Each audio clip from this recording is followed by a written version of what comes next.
Salam kekasih Tuhan, bertemu kembali dengan saya pada pembacaan firman. Semoga Bapak Ibu sehat selalu dalam lindungan Tuhan. Sebelum membaca firman, kita berdoa terlebih dahulu. Karena begitu besar kasih Allah akan dunia ini, sehingga Ia telah mengaruniakan anaknya yang tunggal, supaya setiap orang yang percaya kepadanya tidak binasa, melainkan beroleh hidup yang kekal. Urapi kami Allah Roh Kudus dengan seluruh pendengar yang mendengarkan firman. Terangi hati dan pikiran kami saat membaca firman ini. Kami mulai pembacaan firman hanya di dalam nama Tuhan Yesus yang maha ajaib, maha mulia. Haleluya, amin. Roma 7, arti hukum Taurat. Apakah kamu tidak tahu, saudara-saudara, sebab aku berbicara kepada mereka yang mengetahui hukum, bahwa hukum berkuasa atas seseorang selama orang itu hidup. Sebab seorang istri terikat oleh hukum kepada suaminya selama suaminya itu hidup. Akan tetapi apabila suaminya itu mati, bebaslah ia dari hukum yang mengikatnya kepada suaminya itu. Jadi selama suaminya hidup, ia dianggap berzina kalau ia menjadi istri laki-laki lain. Tetapi jika suaminya telah mati, ia bebas dari hukum, sehingga ia bukanlah berzina kalau ia menjadi istri laki-laki lain. Sebab itu, saudara-saudaraku, kamu juga telah mati bagi hukum Taurat oleh tubuh Kristus, supaya kamu menjadi milik orang lain, yaitu milik Dia yang telah dibangkitkan dari antara orang mati, agar kita berbuah bagi Allah. Sebab waktu kita masih hidup di dalam daging, hawa nafsu dosa yang dirangsang oleh hukum Taurat bekerja dalam anggota-anggota tubuh kita, agar kita berbuah bagi maut. Tetapi sekarang kita telah dibebaskan dari hukum Taurat, sebab kita telah mati bagi Dia yang mengurung kita, sehingga kita sekarang melayani dalam keadaan baru menurut roh, dan bukan dalam keadaan menurut huruf hukum Taurat. Jika demikian, apakah yang hendak kita katakan? Apakah hukum Taurat itu dosa? Sekali-kali tidak. Sebaliknya, justru oleh hukum Taurat aku telah mengenal dosa, karena aku juga tidak tahu apa itu keinginan, kalau hukum Taurat tidak mengatakan jangan mengingini. Tetapi dalam perintah itu dosa mendapat kesempatan untuk membangkitkan di dalam diriku rupa-rupa keinginan. Sebab tanpa hukum Taurat dosa mati.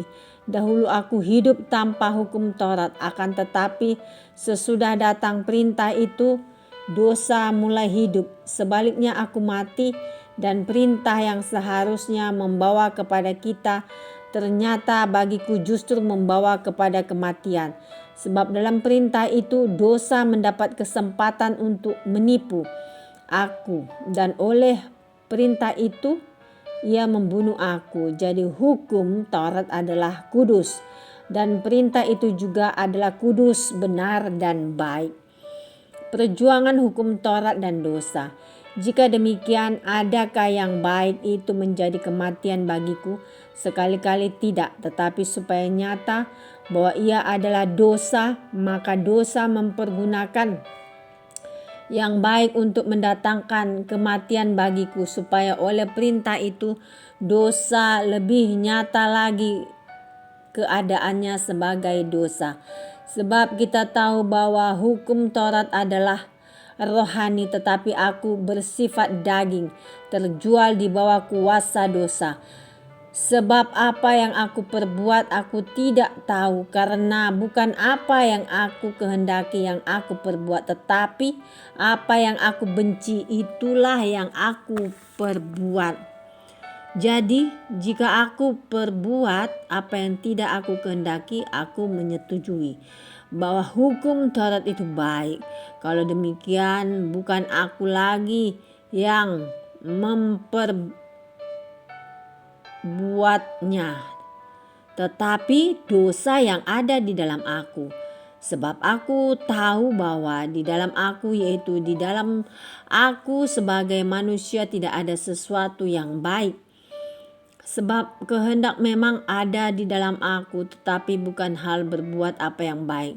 Sebab bukan apa yang aku kehendaki, yaitu yang baik, yang aku perbuat, melainkan apa yang tidak aku kehendaki, yaitu yang jahat yang aku perbuat. Jadi jika aku berbuat apa yang tidak aku kehendaki, maka bukan lagi aku yang memperbuatnya, tetapi dosa yang diam di dalam aku.